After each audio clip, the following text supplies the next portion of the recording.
commercial from 1984. Well, good, and I hope our listeners just heard that, Michael. Welcome everybody to another episode of the Fantasy Slant, brought to you by Pro Football Focus and brought to you by DraftKings as well. I'm Scott Spratt. My usual co-host Michael Moore is with me tonight. Michael, how's it going?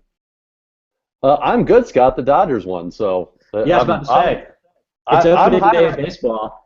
Yeah, it's good times. But we're not here for baseball, Scott. We're here for football. I know. I feel like I'm committing blasphemy by doing this and not watching the fourth baseball game today that I've seen. But, you know, things have to get done. We're less than a month away from the NFL draft, so we still have four more divisions because we're doing two divisions per show to get done before that happens. And with some upcoming travel, we got to get this done, Michael. So today we're going to move over and do the AFC East and then the NFC East as well.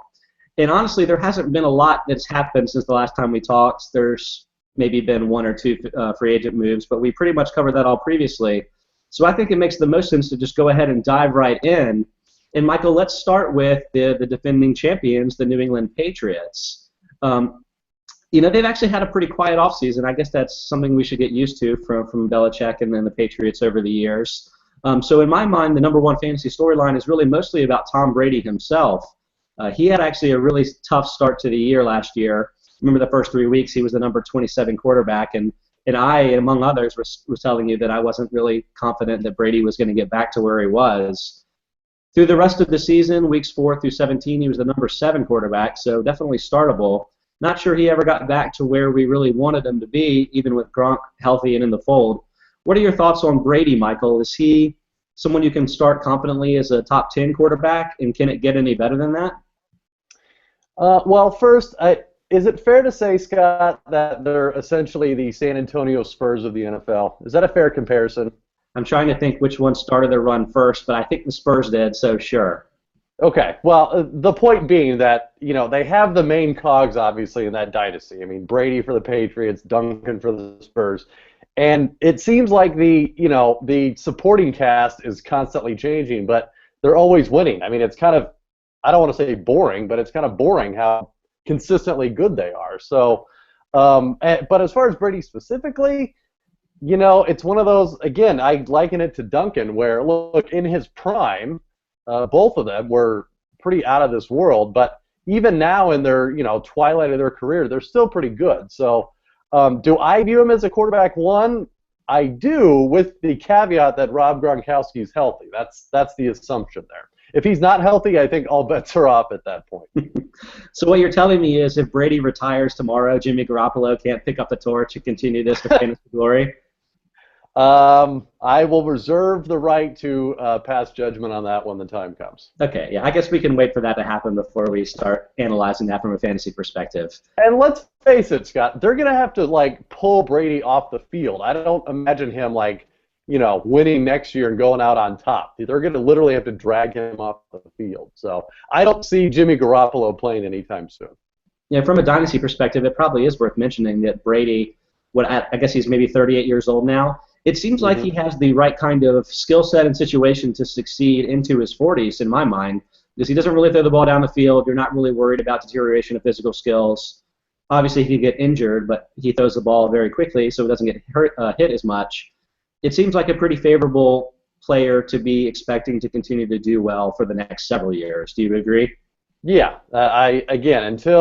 Until he's off the field, I would just assume he's a quarterback one. A low-end quarterback one, mind you. I don't think he's going to repeat the 2007 season by any means, but look, he's still pretty reliable.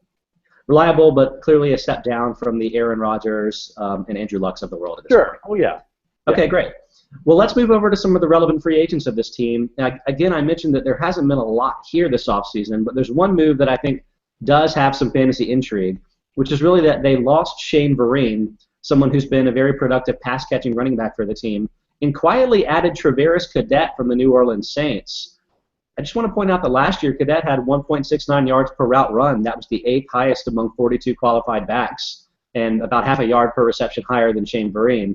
Obviously, usage has something to do with that there, but do you think Cadet can be maybe a fair replacement for Vereen? Do you see maybe 40 to 50 or more catches from him this year? I do. I mean, it's kind of funny when New Orleans, through their entire cap purge, chose not to not to tender cadet. I mean, I really didn't think there were many other teams out there that would actually be an upgrade for his fantasy situation, but this actually turns out to be one of them. I mean, like you said, he's going to be replacing Breen. They do a lot of passes out of the backfield, and he's the prime candidate to take over that role. So, yeah, I mean, in a surprising twist, I think he actually has a better season this year than he was starting to have last year. Yeah, so maybe a sneaky flex consideration at running back this year, especially in PPR formats. Absolutely. I think he's very cheap at the moment, so it's probably someone you should go and acquire in your deeper leagues. I kind of spaced on this, but like, what is the main running back situation for the Patriots like, Michael? Like, have they lost all of the main guys that they sort of had? Well, of course, Stephen Ridley is still a free agent. So they could potentially bring him back, but it doesn't seem likely given their history, right? I was going to say that would be a true shocker for Bill Belichick to bring Stephen Ridley back. Yeah, look, they brought LeGarrette Blount back in the middle of the season when he was essentially discarded from Pittsburgh, and I believe they signed him on a 2-year deal, so he'll be back. He's under contract. Yeah. Interesting. So yeah, I would look for him to regain that role, and look, do I think that equates him to being a running back 1? Probably not, but look, especially in this era of the committee running backs and all that, he could definitely be a solid running back 2, I think, for somebody. Okay, interesting. The other changes this offseason haven't amounted to much of anything at all. They've added Brandon Gibson from the Dolphins. Wes Welker 2.0, Michael, or just ignore it entirely? Hey, you know what? If they can make Brandon LaFell into a Pro Bowler, then why not? Anything is possible Michael. At this point. So. Right in the heart with that one. But they also added Scott Chandler, tight end from the Bills. To me, that's a nothing move as well. The bigger moves, and this has some impact in fantasy, is on the defensive side of things, where they've lost Vince Wilfork, lost Darrelle Revis, and lost Brandon Browner. So, I mean, that's a pretty relevant fantasy defense last year, losing a lot of the main pieces. Last year, they were a plus 82.5 overall rated defense, and especially good in both coverage and run defense. So it seems like they lost a lot of the pieces there. I'm not sure the Patriots are really going to be a top 10 defense this year anymore. What do you think about that, Michael? Yeah, like you mentioned, they lost a lot of really good players on that defense. So, yeah, as far as fantasy is concerned, probably not going to repeat that performance. But, on the flip side, if the defense is not as good, that probably means the offense will be on the field more, right? I'm not sure that's 100% true as sort of a thing, but I'm banking on it. It's already done. But yeah, like you mentioned. But we've covered defenses before. They're just not consistent on a year-to-year basis as far as being a top defense in fantasy is concerned. So it will not be surprising in the least if they don't repeat that performance. I think it would be more surprising if they did. Yeah, I completely agree. People always tell me how much they love it when we talk about fantasy defenses on the show. So, little teaser, there's more defensive talk coming up. Stay with us. Get ready. And so, I kind of feel like the Patriots are probably going to use their earlier picks to address the defensive end side of the ball. Although I guess we can always hope that they'll try again at the wide receiver position. I mean, I don't know how many times that out there enough that you get tired of trying. But why would they? Why should they, Scott? Should? I mean, maybe they shouldn't. If they can turn guys like Brandon LaFell, yeah. Voice experiment failed, and they still won the Super Bowl. So why? Yeah, you're right. I guess when you have Gronk, it doesn't really matter. It does not. Okay. Anything else about the Patriots? I think that pretty much summed it up there. Yeah, like I said, like you mentioned, I think Travaris Cadet's probably the guy to watch in that team that could very easily have some pretty significant impact down the road. I agree. All right, let's move on to another team in their division, the New York Jets. They've had a lot more interesting of an offseason, including from a fantasy perspective. And so for me, the main storyline is really, can the quarterback, be that Geno Smith or they brought in Ryan Fitzpatrick, do enough to help the skill position players stay relevant in fantasy? And so those skill position players most notably now include Brandon Marshall, who came in during the offseason to, I guess, ostensibly replace Percy Harvin, who they let walk. Not that Harvin really ever, it seemed like he never really made an impact with the team last year, but Marshall is a guy that you would expect to make that kind of impact. And so let me ask this. Is the offense enough to support Marshall in being the type of player that he was with the Bears, which is really a sort of a top 10 fantasy player at the position. I'm going to go out on a limb, Scott. So just bear with me. Okay, Yeah. let's get crazy. Okay, these were Geno Smith's stats the last 4 games of the year. Okay. 71 of 109. Okay. 65% completion percentage. Love that. 9.2 yards per attempt. Tie. He averaged 250 yards a game. Okay. And had 6 touchdowns to 2 interceptions. Okay, I like where you're going here. So top 5 quarterback is what you're saying. well, I didn't narrow it down that much, Scott. But believe me, I was the biggest Geno detractor heading into last season. But he's got me cautiously optimistic after that last month of the season. That look, they could have something there. I mean, like you said, they've got Marshall, who has been good at every stop he's been at. Eric Decker sort of slides back into that second receiver role that really he is probably more suited for anyway, to not be the top guy. Jason Morrow, I think, will progress from last year. Obviously, being a rookie, not that productive. But of the big 3 rookie tight ends last year, him, Ebron, and Safarian Jenkins, he actually had the best Pro Football Focus rating of the 3. So, I'm not ready to call them division champions yet, but I'm optimistic that they can make a run for the playoffs. So the long answer to your short question, Scott, is I think there is a shot Marshall could sneak in there as a top 10 receiver. I didn't see this coming at all. I really love it. Let's get crazy, Scott. So you mentioned that Marshall's been productive everywhere he's been. Definitely true in Chicago. Definitely true in Denver. You remember those 2 Dolphins? Miami, Scott. Come on. I was about to say, how many touchdowns did he score in 2 years in Miami? Like 5. I mean, it was a sad time, just definitely for Marshall's fantasy owners. That would be the thing that I would be worried about here, especially too because you mentioned Amaro as another big body. Eric Decker is a very tall receiver who's had success in the red zone in his career. And frankly, you just saw this with Decker last year, going from the pass-happy Denver offense to the Jets offense. Lost a lot of touchdown opportunities. I could see that being the case here with Marshall, too. If he falls down to 5 or 6 touchdowns this year, then that's going to be a lot less interesting from a fantasy perspective. So I would be worried enough that certainly I would have Marshall as more of a back-end wide receiver, too, at this point. But the confidence you have with Geno I find very interesting. So you're not worried at all about him potentially losing his job to Fitzpatrick is what I'm hearing, right? Personally, I'm not. I mean, look, and that's not to say I don't think Fitzpatrick is a very serviceable backup. I do. And should they replace Fitzpatrick or Geno with Fitzpatrick, I don't think they would lose a whole lot. But, I think to me he showed enough in the last month, Geno did, to give him a shot. And look, let's also remember they had a coaching change from the ground-and-pound Rex Ryan to Todd Bowles coming from Arizona, who, while wasn't the offensive coordinator, obviously, he was the defensive coordinator. I would hope that he will at least bring a little more balance to that offensive attack. So, yeah, that would be my surprise team of the year so far. Interesting. I love this. Okay, great. I'm going to skip around a little bit just to keep up with what we're going for here. I wrote down on my note that one of the holes the Jets have is at quarterback because they have, is it the 5th pick in the NFL draft? 6th. 6th pick. So it's like if things fall really well for them, they could potentially be in the mix for Marcus Mariota. Sure. It's a little hard to know for sure, but it seems like he'll fall past the first 2, and then they're enough in the mix if the Redskins don't want to take him. If it got to that, do you think they would take Mariota, or they maybe do one of the big Rams type trades where they get a lot of value for him from a quarterback needy team that would want to trade up for him?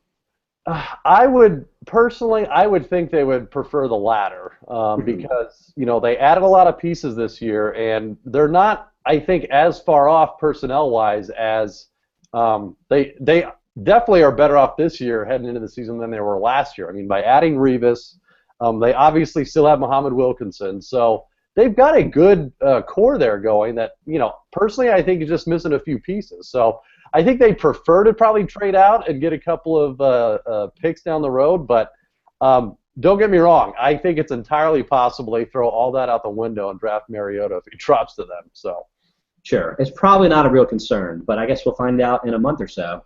Mm-hmm. You also mentioned Revis. The Jets were a team that I relied on a lot in fantasy last year from a DST perspective because they were available basically as the last pick of a standard type draft. And again, they had a tremendous defensive line that generated a lot of pass rush. They were dominant in stopping the run.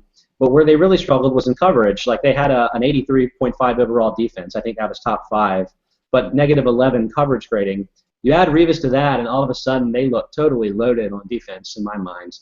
And you lose Rex Ryan, who I do think is one of the most talented defensive coordinator / defensive coaches in football. So I think that probably hurts. But again, they bring in another defensive guy. It seems like they could have a really strong DST this year. Do you think the Jets could be a bit of a sleeper there as maybe a top 5 consideration? Well, and it's kind of funny the wording you choose. I don't think they're going to be a sleeper at all. I think people are going to be on this. I think a lot of people are going to see the signing of Revis, and they still have Wilkinson, and they brought in Todd Bowles. That I think there's potential for them to be maybe a little overvalued by the time the season starts. I mean, we're pretty early in the off season still, so I think it's entirely possible that a lot of other people are thinking the same way you and I are thinking, and start drafting them maybe higher than we thought they would have gone. So, I think at this point they're a sleeper, but I don't think that'll last very long. Interesting. Okay. I think there's one more important thing to cover on this team, and that's the running back situation.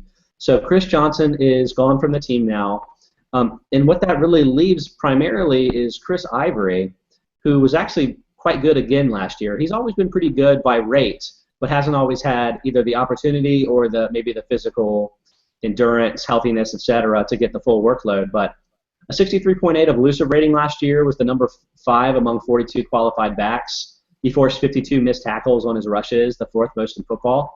Ivory's a really good back, isn't he? Do you think there's any chance he could hold up to 200 carries? Man, I hope so. Like you said, he's always been a very sneaky good play for fantasy perspective, because all the numbers you mentioned, I mean, last year, he's got up to 198 carries, so he did last that long. Was a career low yards per carry, which I don't know if that's a concern, meaning the higher number of carries, the lower his yards per carry goes. But look, at the end of the day, he's still a very solid back. And look, there's still a lot of tread on those tires. I mean, 198 carries was his career high, which means he hasn't run the ball, relatively speaking, a lot compared to other backs. So, yeah, I think that's another guy that he could benefit from being in that offense. Now, I think it's pretty obvious they'll either draft a running back or bring another one in, because obviously they're not ready to turn the offense over to him and give him 300 carries in a year. But he still will be the lead back, no doubt. So, I think he's very solid. I think he's definitely running back 2 potential, and if he ever got above that 200 carry barrier, I think there's some running back 1 potential. Yeah, the tough thing from the running back 1 perspective is he just doesn't catch very many balls. Right. And I feel like that's more skills related than it is opportunity related. So to me, you're looking at more of like an old school Corey Dillon type, where it's a general safety as a high upside or high running back 2, but not a ton of upside for much more. Just knowing what we know now, would you rather have him or LeGarrette Blount this year? Oh, I'd probably still go Ivory. I mean, look, thankfully, the offense Ivory is in, I like to think, is a lot more predictive than anything Bill Belichick does or says or touches. So, I'd still go Ivory all day. Okay. Well, I think that's a big statement for fantasy fans. So I think that's good advice. All right. I think that covers them too. So why don't we move over to Rex Ryan's new team, and that's the Buffalo Bills. They've had a very exciting offseason, but from a fantasy perspective, I think this is all centered really around LaShawn McCoy, because McCoy was pretty bad last year. He was negative 9.3 overall rated running back. That's the 3rd worst running back by PFF ratings. Only 3.1 yards per carry. That's very low, especially given how high some of his great seasons were with the Eagles previously in his career. Is there any chance that McCoy can rebound? I mean, or maybe everybody expects him to, but it's not exactly the Eagles' offense here. I feel like this is the worst situation. Can you change my mind at all? I don't think I want to, Scott. Okay. I think I agree with you. I don't like anything about that offense from a fantasy perspective. I mean, they got McCoy obviously, and he's going to get every opportunity to rebound. I mean, they're going to drive him into the ground, I think. But I don't know if that's necessarily a good thing. And, I mean, granted, they still have Bryce Brown there, sort of a pretty good change of pace back, but yeah, I don't know, man. That whole team is very, very sketchy to me. And look, I have some personal experience with Greg Roman being your offensive coordinator, and let's just say it did not end well. So yeah, that's a team that I think very easily could be a lot worse this year. Yeah, it's an interesting point. I think everybody was sort of focused last year on how great the Cowboys' offensive line was, but by PFF numbers, the Eagles' offensive line was actually a better run blocking unit, and McCoy just couldn't make anything happen with it. Yeah. Keep in mind that the Bills last year were the worst run blocking unit, negative 50.8 rated. This is a much worse situation. I think from fantasy, your one potential saving grace is catching the ball. Obviously, the Bills have often relied on their backs, the Fred Jacksons and C.J. Spillers of the world, throwing the ball to them out of the backfield. And I do think that McCoy could get up to the 50 to 60 catch range. And when you have that many touches, it's hard not to be at least a bad running back one. And I kind of feel like McCoy is there, but I don't know how good he is anymore. He was just not good last year, and I'm worried that that's going to continue now. So let's put it this way: he's not going to be on my fantasy teams this year. Yeah, and like you mentioned, I mean, Philadelphia had a very, very good offensive line last year, and McCoy couldn't make it work. They also had a very good offensive line the year before when he could make it work. So the one constant in that is the Philadelphia offensive line is pretty good, and it was McCoy that dropped off significantly. It wasn't the line. So, yeah, I'm with you. I'm probably going to avoid every player on that team like the plague. Okay. So that means that you have very little optimism for the newly added Percy Harvin? Very little. It's so little, Scott. Tiny. Yeah, he wasn't that bad last year. 1.8 yards per route run. That was 31st of 90 qualifiers. I mean, it's not exactly his 2012 season when he was 2.6, but he really wasn't that bad. But I guess if you're he wasn't that bad, but he's also made of glass, it's kind of hard to rely on him in fantasy. Right. But I mean, between him and Sammy Watkins, it's there's a lot of talent on the team. I know. But you just think that maybe Matt Castle can't get it done, offensive line too bad, not going to work for you? No. Honestly, probably the one guy that I would have any interest in having on my team would be Charles Clay, who they signed from Miami for tight end, and only because I think he's going to be used as a safety valve a lot, and I think he'll benefit from that. I mean, look, he caught a lot of balls in Miami. Now his average depth of target was not that far, but I mean, he still caught a lot of balls, and I think he'll probably repeat that same kind of profile in Buffalo. I just don't see them advancing the ball a lot or going downfield a lot. And look, I think Matt Castle's going to have to run for his life a lot. So, and look, that's not to say that Sammy Watkins going downfield with a bomb couldn't catch a touchdown every now and then, but I would put my money on Clay to be the more consistent performer of anyone on that offense. And it really may just be about the value there, because if Clay's going off as sort of a higher tight end 2, you're not risking nearly as much as you might have to grab Watkins or to grab Harvin, 2 bigger names. Last year Clay, 1.56 yards per route run. That's the same as Antonio Gates. Mm-hmm. It's a pretty sneaky good tight end, so I wouldn't mind him at all as my late round tight end 1 in a standard roster. So, all right, one more team to go, and really this has been the one that's had the most interesting offseason maybe of any team in football, the Miami Dolphins.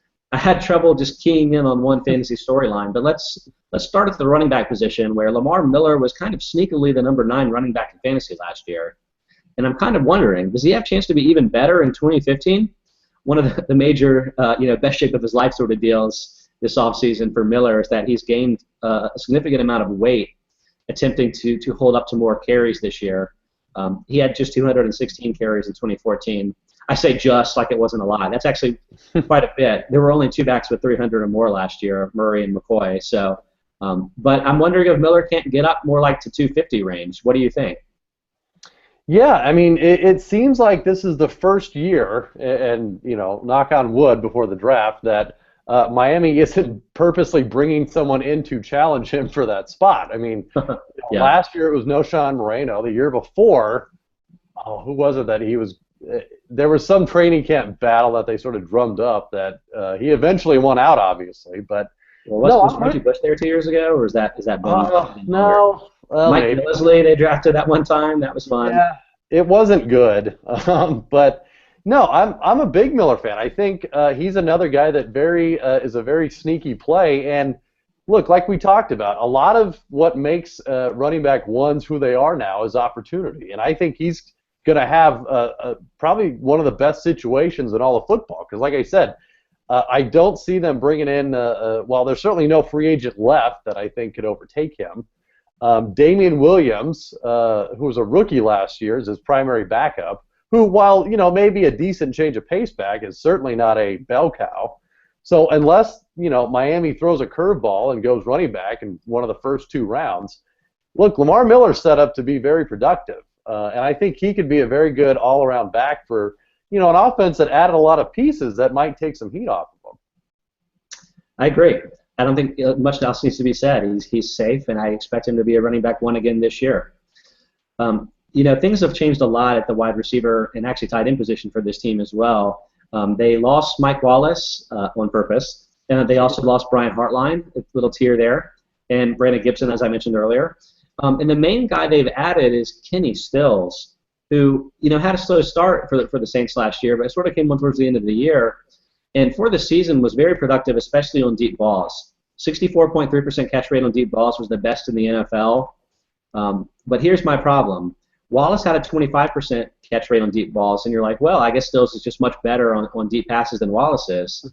But I wonder if maybe Stills didn't just go from a great situation to a really bad one. Because last year, Breeze 51.6% accuracy percentage on deep passes, number 4 in the NFL. Tannehill only 37.7% accuracy percentage on deep balls. That's 22nd of 38 qualifiers, basically right next to Alex Smith, and we know what we need to know about him going deep down the field. Did Stills just lose fantasy relevance by going to a team that can't throw the ball down the field? I think he'll still be relevant, but not for the same reason he was in New Orleans. I mean, Okay. I think we can agree he's the de facto wide receiver one now there, right? Who's the guy they drafted last year that was so good? Well, out of LSU. Jarvis Landry is very good Landry, too. yes. Yeah, I mean he's a slot guy. He's not going to be going on the outside anytime soon. So, and sort of jumping ahead, they also added Jordan Cameron to replace Charles Clay, or rather maybe vice versa. But I think he'll still have relevance. And look, Tannehill, I'm looking at his stats last year, didn't have a bad year. He threw for 4,000 yards. He had 27 touchdowns and 12 interceptions. So from a fantasy perspective, I think he's I mean, look, there's very few offenses that will, I think, ever again match the past happiness of the Saints from that Drew Brees, Sean Payton era. So I don't think it's fair to try to hold him to that. But I think he could be a wide receiver one on an average to above average offense, and look, could still replace some of his fantasy value by doing that. And it may not be on the long ball quite like it was in New Orleans, but it could mean more receptions there. I'm really more of the mind that still sort of has a Wallace-like future for him, where he could threaten 1,000 yards in a season, but it's going to be highly inconsistent, and the touchdowns could be absent. Like, I think you just throw my lot in with the Jarvis Landry camp. I think he's actually the number 1 receiver on this team and will be going forward. I like the move. I like picking up Stills because I think he's a good player. I just don't think the fit is really 100% the way that it was with the Saints, or that it would be with another quarterback with a deep arm, like a Ben Roethlisberger type. Yeah. So, well, and yeah, like you said, I can't imagine them trying to go that route again after it failed so miserably between Tannehill and Wallace. I mean, I can't count how many stories there were about their lack of chemistry and et cetera, et cetera. So I don't know why Kenny Stills would be any different on that kind of skill set. But again, I think he can probably make that up by just catching more balls, just not as deep. Well, we shall see. You mentioned a second ago that they replaced Charles Clay with the often injured but highly talented Jordan Cameron. Cameron didn't play a ton last year, but 1.93 yards per route run was the number 3 at tight end position. So he's still a very good player when he gets on the field. Where are you drafting him as a tight end this year in standard leagues? Ooh, from his skill and that one magical season 2 years ago, I mean, do you go any lower than maybe low end tight end 1, or do you put him safely in the tight end 2 category? I think tight end 1's appropriate, and mostly it's because, again, after you get through the Gronks of the world, and by that I mean there's just probably one, what are you risking to take an injury-prone guy earlier? Whether that's even fair to say. Like, what if Cameron doesn't work out, then you're dropping him and picking up who? Charles Clay? Okay, I'm fine with that, right? Like, take the upside at tight end first, because if it works out, then you'll feel great. And there's just very little risk in terms of replacement level, at least in standard type leagues. Now, if you're talking about a deeper format or one maybe where you can play tight end or 2 tight ends or something along those lines, it might be a different story. But in my mind, he's worth the risk. Where would you stack him up compared to Jordan Reed, another player that's been very effective on sort of a per opportunity basis, but has missed time a lot the last couple of years? Man, that's a 1A, 1B kind of deal for me because, like you said, I mean, they're I don't want to say they're the exact same player, but they've got the same problem, which is trying to stay on the field. I mean, they're both super talented, and when they've played an entire season or close to an entire season, I mean, they've had incredible seasons statistically. So, and that's all on, you know, what you could probably generously call subpar offenses with subpar quarterbacks. So, yeah, I think they're about the same. And like you said, I mean, both are high risk, high reward kind of guys. So if you miss out on sort of that first, second tier tight ends, you really have nothing to lose by drafting a Cameron or a Reed, quite honestly. I like it. Okay. I think it's time for some more defense talk, Michael, because the Dolphins, they added Ndamukong Suh, the prize of the free agency, really, of any player probably this offseason. Seems like a particularly great fit for this team, who had a 51.3 rated pass rush last year, number 2 in the NFL. Obviously, Cameron Wake is just a total stud. Olivier Vernon is extremely good as well, and just like 22 years old or something. But they were pretty much a neutral run defense, so they really addressed that specific hole and may now have the best defensive line in football. My question is, do they have the best defense, period, in football now, Michael? Could this basically be the Lions from last year? I don't know. I'm not quite ready to anoint them that yet. Yeah, like you said, they've got studs there, but yeah, I don't know. I'm not there yet, man. I don't see it. I mean, they've got a decent enough secondary. I think they found some real contributors last year at linebacker that they probably weren't expecting, including Jelani Jenkins. But yeah, I don't know. They're not there for me yet. They probably are for me. Really? That doesn't mean that I'm going to end up with them on my teams because I always take a defense last. I just don't think it's worth making that risk. But outside of the Seattle division of things, if you made me bet on a team to be the number 1 defense, I think I would pick the Dolphins. Really? Interesting. I want the defensive line first, and I think Wake is so good. Like, they could be a real wrecking crew up front. So yeah. I can see them forcing a lot of turnovers. You have a fairly weak division, in all honesty, especially at the quarterback position, not including the Patriots. It seems like a lot could go well for them this year.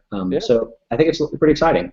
You know, we're doing like holes on every team too. I'm not sure if there are any holes. Are there holes in this team? Are they better than I think? Like, I think they're really good, I guess. So you're saying they're going to win the Super Bowl? This is your Super Bowl pick right here, right now? No, I don't think so. But I would pick them to make the playoffs right here, right now. What do you think? I don't know. I have never been in all honesty, I've never been a big Tannehill fan, and to me, this just screams a make or break year, not just for Tannehill, but for the entire team. It's sort of like, hey, we're going for it in 2015, and if it doesn't work, we're just going to blow it up. I mean, look, Tannehill's a free agent after this season. They have yet to lock him up, so he's either going to have a Joe Flacco type magical run where he bets on himself, or rather is forced to bet on himself and comes out big, or he's going to be, he's going to have another average season and they might make the playoffs. But look, I can't imagine them overtaking the Patriots and hosting a playoff game, which means the chances of them advancing very far are pretty slim. So I still don't see it adding up. I mean, look, they added some pieces, but yeah, I hate to say this, but I'm almost more optimistic on the Jets than the Dolphins, which sounds ludicrous. I fully admit that, but All right. I think we I don't have know if it's an just ongoing. I don't know if it's just the Dodgers winning, Scott, that has me thinking I'm crazy or what. But I'm not there yet with them. I mean, look, will they be an 8-8, 9-7 team again? Yeah, probably. Do I see them winning 10 or more games? I personally don't.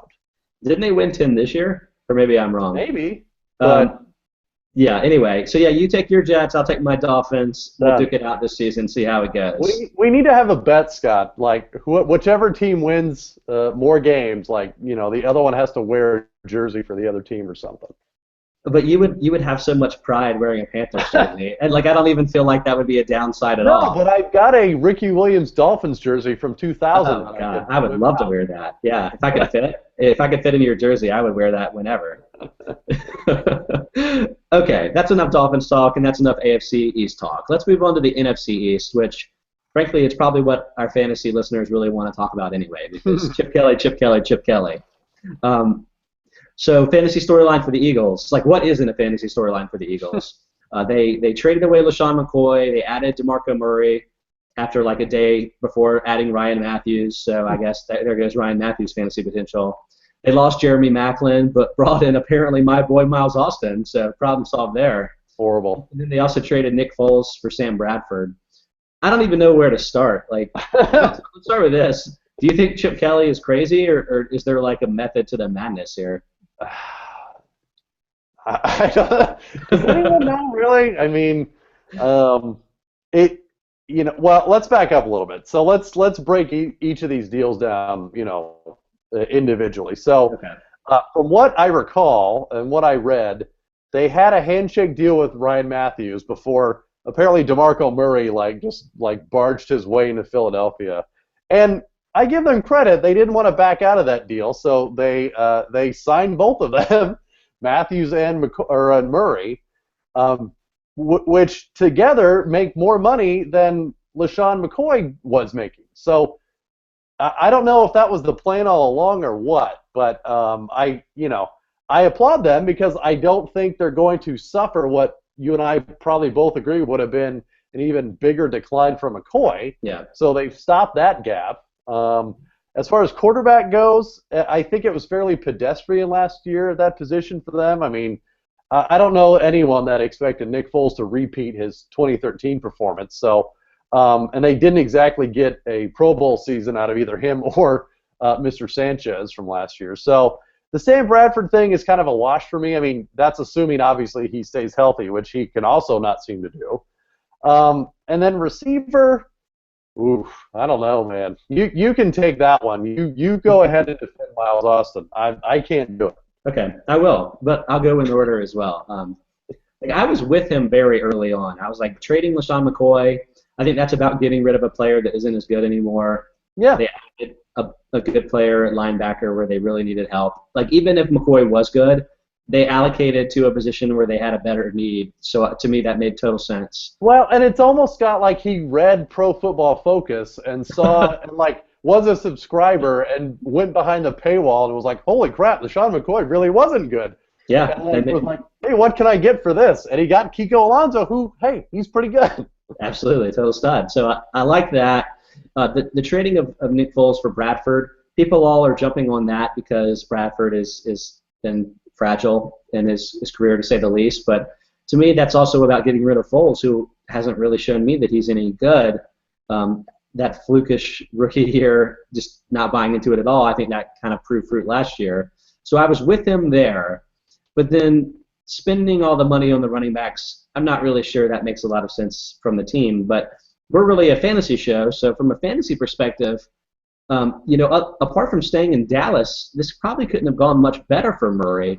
Again, you're going to an up-tempo team, and you're going to the only team that had a better run-blocking line than the Cowboys last year, plus 85.7 run-blocking rating. So it seems like Murray could actually be quite effective with this team.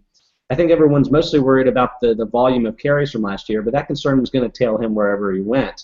To me, this isn't much of a downgrade at all. I'm sure everybody's considering him like one of the elite top 5 running backs this year. This hasn't changed my mind, this move. So I think it could really work out for him. Matthews, I think, pretty much loses all fantasy value. However, I guess as far as handcuffs go, he might be somewhat attractive. could maybe also catch some balls, but I think you're talking about well outside the top 40 of the position right now. Kind of been scattered all over the place here. Is Sam Bradford someone that has fantasy potential? I think he does. Again, this is operating under the assumption that he doesn't tear like a third ACL or whatever. So, yeah, I think any quarterback in that offense has potential to be very good fantasy-wise anyway. And look, I think Chip Kelly, to his credit, if he doesn't like something, he's gonna change it. So I think he probably saw Foles. Look, gave him another shot in 2014 because, like the rest of us, probably thought 2013 was a fluke, and it was.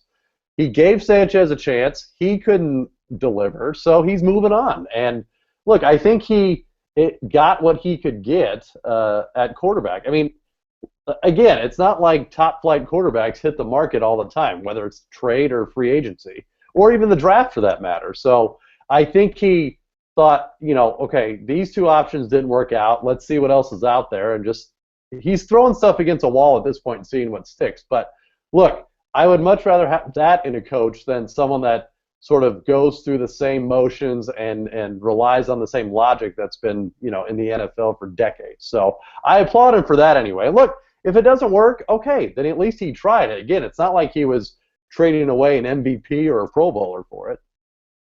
Well, I like Bradford.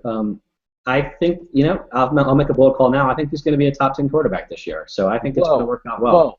That is a hot take, Scott. I know. Well, what is that going to mean for the wide receiver position? Because, again, they lost Jeremy Maclin. As much as I like Miles Austin and I think is a worthwhile lottery ticket, he's that at best in a fantasy sense for sure, and he's that in real life too. So the question is, what are they going to do at the position? Jordan Matthews had a very productive rookie year. I think he was a top 25 receiver in fantasy. You think that's just going to get even better this year? Does he have wide receiver one potential now that he's sort of the guy?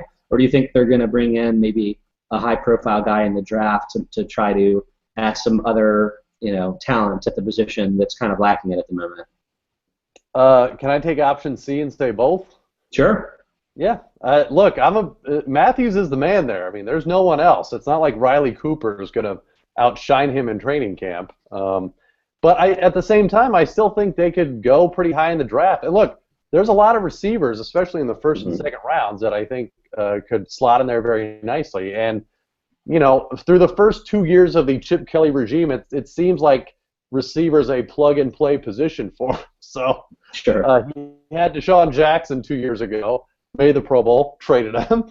He had Jeremy Maclin last year, made the Pro Bowl, let him walk in free agency. So obviously it's a system that works. And look, he's got Jordan Matthews for a few years now at a pretty cheap price. So I don't see him necessarily moving off of Matthews anytime soon. I think he could be a wide receiver one for a while.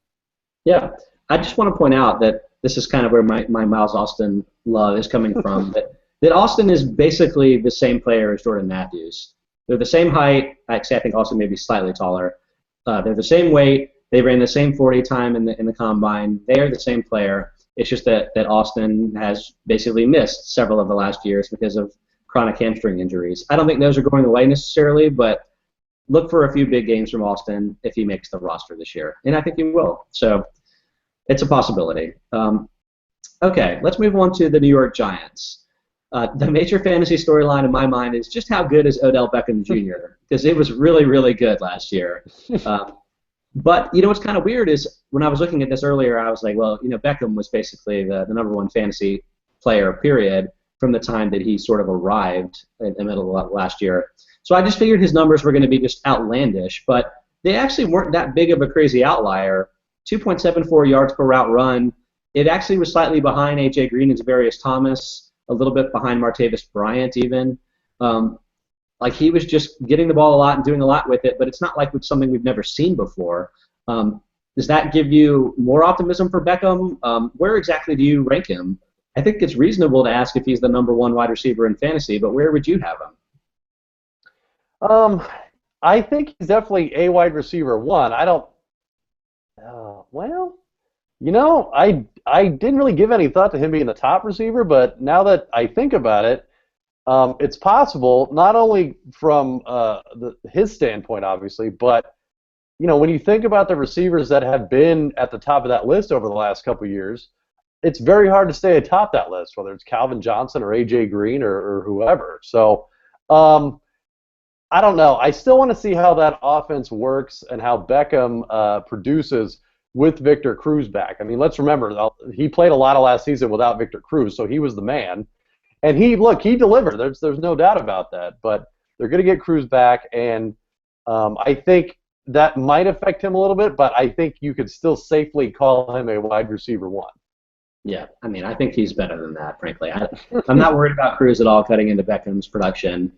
I would be shocked if he isn't a top 5 receiver, to tell you the truth. So I'm all in on Beckham. Among the players that the Giants have added, the one that really stood out to me was Shane Vereen coming over from the Patriots. I was trying to think back from some of the previous Eli teams. I'm not sure they've ever really had a player like this before. Rashad Jennings had 30 catches last year, which led the team. Andre Brown had 20 in 2013. Ahmad Bradshaw, at his heyday, was catching upward of 40 to 45 balls a year, but even he was sort of a part-time starting back, really. I don't really remember a specialist like this. Do you think he can actually work with this team? Is this a good thing for Eli? Is this a good thing for Vereen? What do you think? I think it's definitely probably a better thing for Eli than it is for Vereen. I mean, you mentioned those numbers. They've never had a running back go beyond 30 catches in a year, about 30. And keep in mind, their offensive coordinator, Ben McAdoo, even when he was in Green Bay, didn't have necessarily a running back that was catching a lot of balls out of the backfield. So I don't know. I'm not that high on Vereen this year. I think it definitely helps Eli out. I mean, it gives him another option, obviously, but I don't know that Shane Vereen will ever quite match the production and opportunity he had in New England. Do you? I'm kind of starting to think that so obviously Vereen was basically a pass-catching only back for the Patriots, but is that just a Patriots thing? I wouldn't be that surprised if all of a sudden he got 150 carries this year as sort of the 1B running back for this team. It's not like Jennings and Andre Williams certainly weren't lighting the world on fire last year. Jennings missed most of the year with an injury. He might be the most talented back on the team. I think he actually is going to get some work this year, and it may skew more heavily towards the running side than the passing side like previously, but I'd be intrigued as a potential running back 3 option. I think I would look at Vereen on this team. Yeah, and look, any running back that's part of a good offense, I think you got to consider. So, no, I could see it as a possibility. So what are you saying, running back 2? That's what it's all about? Well, I think you can't draft him there because he's had too many injury concerns in his career, and there's little touchdown upside, I would say, given the bigger backs they have on the roster. But running back 3, I think is a fair value, and that's probably where I would look to draft him. I think I know where this is going to go pretty quickly, in fact, but I'm going to ask it anyway. A lot of weapons here for Eli Manning. Any chance that he could be a relevant fantasy quarterback this year? Why not, man? Oh, he's back. He's back. Look, like you mentioned, he's got Beckham, who is obviously an all-pro talent. He's got Vereen, who I think will, at the very least, inject some life into that running game. Look, they had a very good pass-blocking offensive line unit last year. I think they were like 12th, as opposed to the run-blocking unit, which was 30th. So at the very least, they're going to be chucking it because that's what they do. So I think he could sneak in there. I wouldn't bank on it, but, there's just a lot of quarterbacks, and I don't think he's any different than a lot of them. Would you rather have him or Sam Bradford? Oh, I'd probably go Eli. I mean, look, I've got the Odell Beckham safety valve at all times, so I would go Eli. Yeah, Beckham's pretty good. All right, Dallas Cowboys now. Again, I think we mentioned this from the Eagles' perspective, obviously, that Murray is no longer with this team. And to me, that opens up what is the most interesting fantasy storyline, which is how much of Murray's success last year was because of Murray and how much was because of a great offensive line. They replaced him with the beloved Darren McFadden of Raiders fame. Speaking of guys that have had injury concerns in their career, the thing that stands out to me is last year, obviously the offensive line was great for the Cowboys, but Murray still had 2.5 yards after contact per attempt McFadden had just 1.85 yards after contact per attempt. That's a really big difference.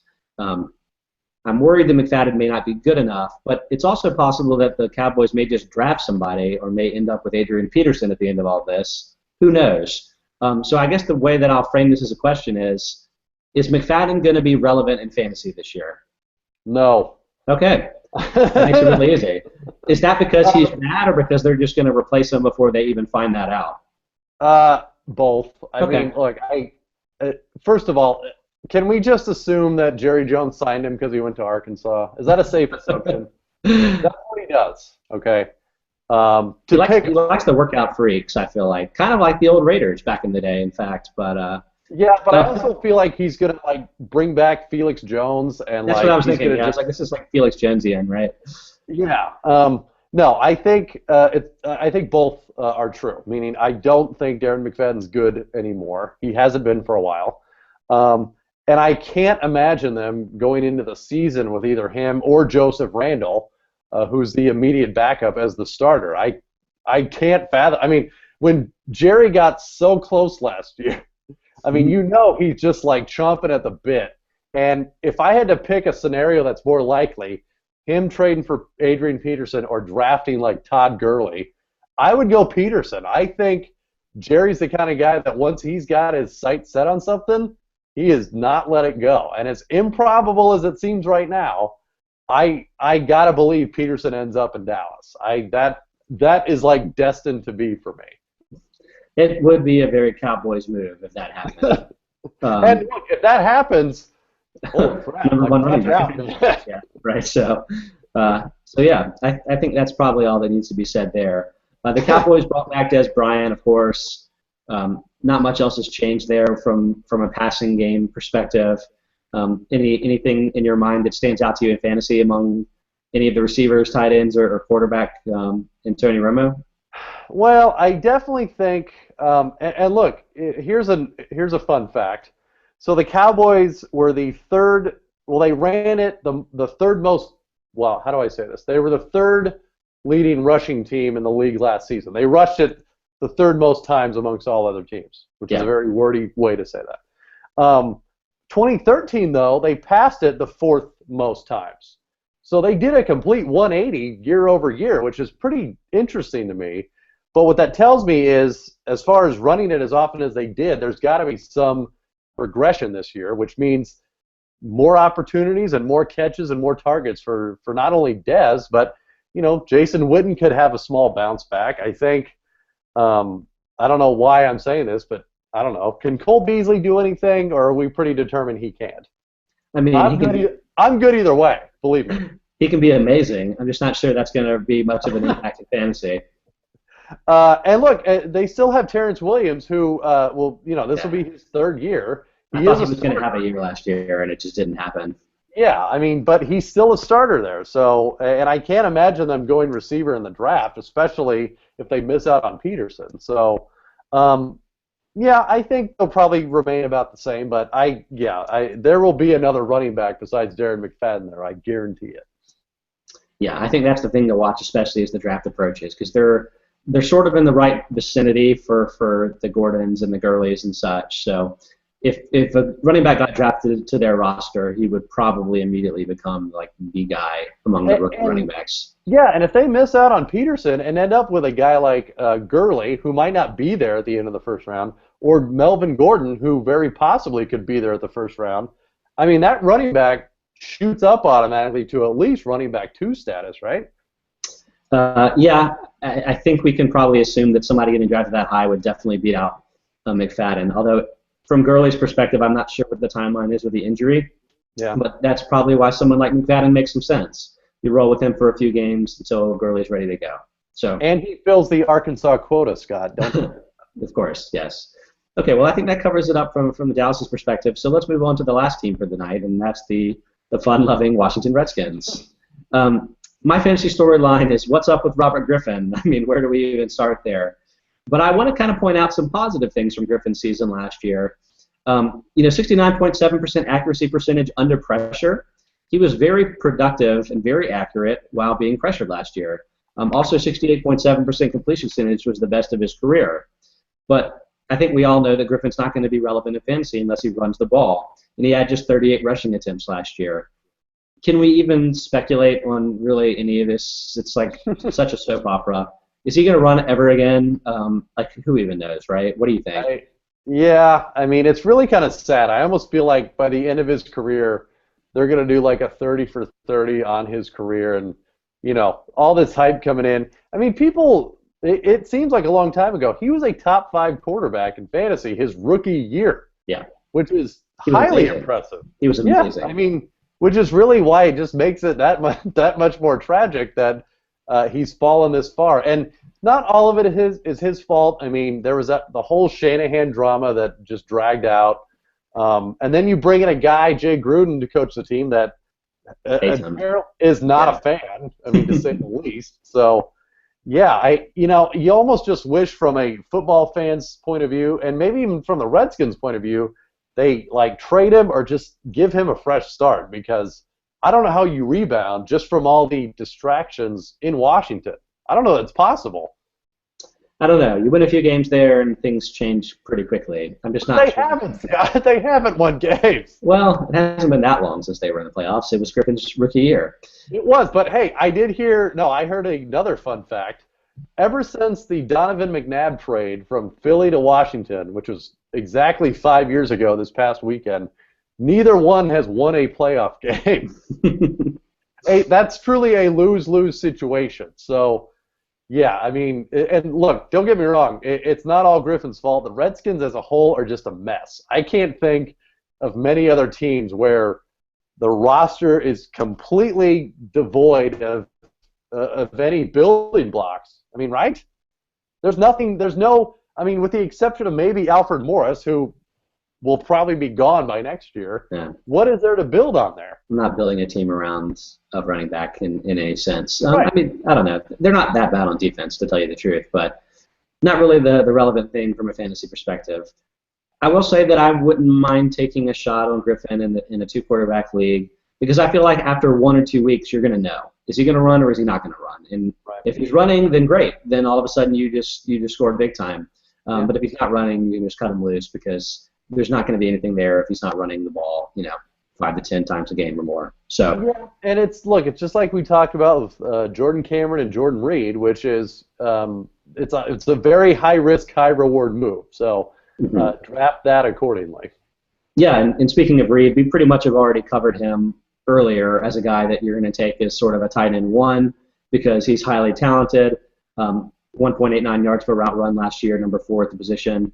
Hope he stays healthy. If he doesn't, whatever, drop him and get somebody like Charles Curlay, and you'll be fine. They also retained Niles Paul. Not really relevant. I guess in a very deep league, you might be looking to handcuff Reed, and Paul has been effective in that role. But it also means that anyone looking to score, if Paul could get like a starting job somewhere, not going to happen for him. So that's a shame. The only other thing that really has changed in my mind is that the team lost Roy Halou. Halou's actually been a very productive pass-catching back for this team, and to get behind Alfred Morris, who doesn't catch the ball, that's sort of a relevant role, especially in deeper PPR formats. Last year, Halou had 2.2 yards per route run, which is the second of 42 qualified running backs. Here's the thought that I have here. This is sort of, I guess, just rumor mill gossip, but I feel like Pierre Thomas would be a really good fit here. And I feel like if he lands here, he would have some potential value in, say, a league where you're starting maybe 4 or 5 running backs, PPR format, maybe a 16-team league or so. I feel like he could be a really relevant player, more so than even Halou was from a fantasy perspective. What are your thoughts? Yeah, I think so. I mean, if you look at Jay Gruden and sort of his profile of how he's run offenses, it's rare for him to have a guy that carries it 300 times in a season. He typically has a pass-catching back that's very involved in the offense. I mean, dating back all the way to his days in Cincinnati. So, and I think Pierre Thomas would be perfect for that role. And as each day goes on that he doesn't get signed, he gets a little cheaper and a little cheaper, which the Redskins, not exactly like they got a whole lot of cap room to work with. So I guarantee you they're hoping and praying that he's still there a couple of weeks from now, looking for the veterans minimum. But that's a guy that, especially in PPR leagues, could contribute, because, I mean, he would automatically be the guy in that role on that team. For sure. Well, they'll be a really interesting team to follow too, because as the draft approaches, they have the number 5 pick, right? So they'll get the scoop at least on the Jets as far as quarterbacks go, or as far as maybe a team that wants to. And we can only hope that's the route they go, Scott. From just watching the dysfunction, to draft Mariota would just be a dream come true. Well, we shall see how it goes. Michael, I think that pretty much covers it for both of the East divisions. So that leaves us with just the 2 North divisions to cover again, which I think we're tracking good now. So we're going to get those done before the NFL draft happens at the end of April. So it's been great. Thanks for joining me again tonight, Michael. I hope everybody that's listened this far has had a good time. And we will catch you in a couple of weeks when we close out our previews.